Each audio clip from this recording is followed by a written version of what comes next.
Sobrang ganda. Ate na ate niyan. Bilang isang loving apo na very dedicated sa pamilya, Kahit masakit, ginawa na namin ni Lolo Savi ang bucket list niya. handa si Angel gawin lahat para sa kanila. Hindi enough ang talino lang. Kailangan, maging resourceful ako para maitayo ang dream resort namin. Pero sa new beginning, sa isang unfamiliar na lugar, Ang ginagawa niyo sa kanya, tigilan niyo nga! And who the hell are you?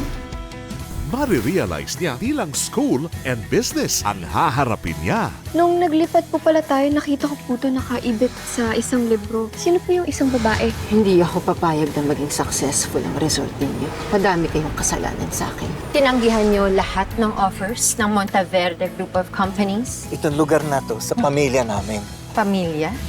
I was once part of that family, remember? Unfortunately, ayaw pa rin magbenta ng pamilya ko. Yung property niyo pa naman yung pinakamagandang sunset view dito sa Solmera City. Pag nakuha natin yun, siguradong matutuwa yung investors natin sa Dubai.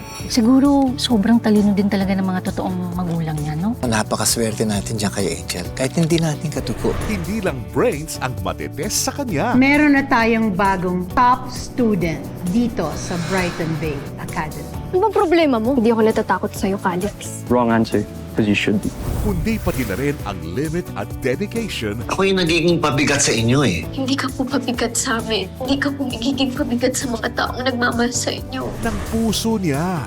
Zion, thank you Kahit ano, para sa'yo, Angel. Who's that girl again? Yung naging friend mo? Si Angel, I wonder if I'll see her again. If okay lang sa'yo, I can lift you up. Parang kilala kita.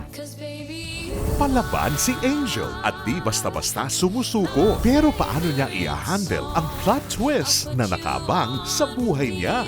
Kakayanin po natin yan. You're My Favorite Song. Weekdays, 4 p.m. sa GMA.